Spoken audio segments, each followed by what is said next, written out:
In 1239, Thomas was enrolled at the Stadium during a day. His teacher in arithmetic, geometry, and music was Petra de Ibernia. Thomas came under the influence of John of St. Julian, a Dominican preacher in Nepal who was part of the active effort by Dominican order to recruit devout followers. Peace life. He was ordained in Colony, Germany in 1250 and went to teach theology at the University of Paris. Under the tutelage of St. Albert the Great, St. Thomas Aquinas subsequently earned his doctorate in theology.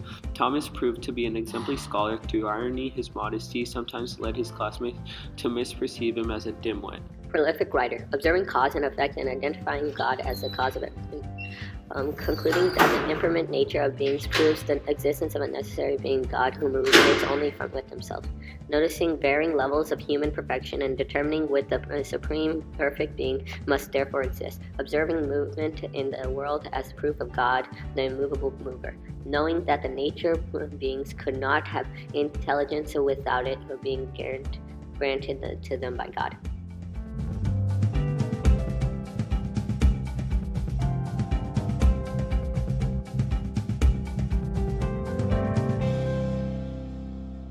Natural law theories, mainly according to Aquinas, it is defined what is good and evil. Everything in the world has a meaning, including nature. Nature has its own meaning, and nature is here for a reason. Sometimes that is good in people's eyes. It's your moral, and having your moral beliefs out in the open is good for yourself. The natural law theory is important because it gives us a sense of on what actions are good and evil. Certain people who do wrong actions at a young age may not understand what actions are right based on natural law theories. As a result, those people may grow up to continue to do wrong actions instead of being encouraged to do right actions. Everyone has the opportunity to follow the natural law theory and make decisions based on what is good and evil.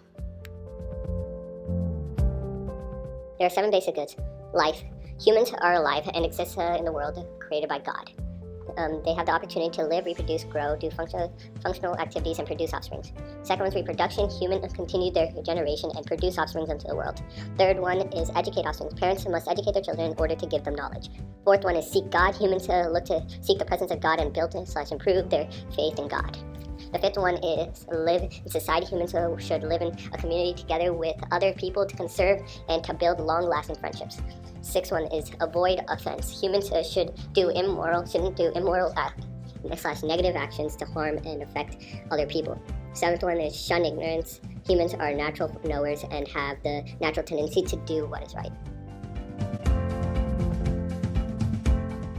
The philosophical philosophy of Thomas Aquinas, along with a broader philosophical teaching of which his part stands at the crossroad between Christian gospel and Aristotelian political doctrine that was part in Aquinas' time, newly discovered in the Western world. Aquinas' whole developed system is often understood to be simply a modification of the Aristotelian philosophy in light of the Christian gospel, and with a special emphasis upon those questions most relevant to Christianity, such as the nature of divine, the human soul, and morality.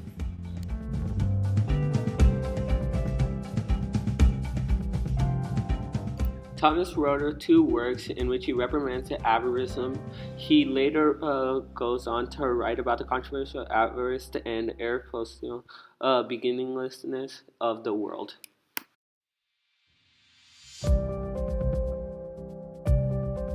For centuries, there have been recurring claims that Thomas had the ability to levitate. For example, J.K. Chesterton wrote that his experience included well-attested cases of levitation in ecstasy, and Blessed Virgin appearance to him confronted him with the welcoming news that he could never become a bishop.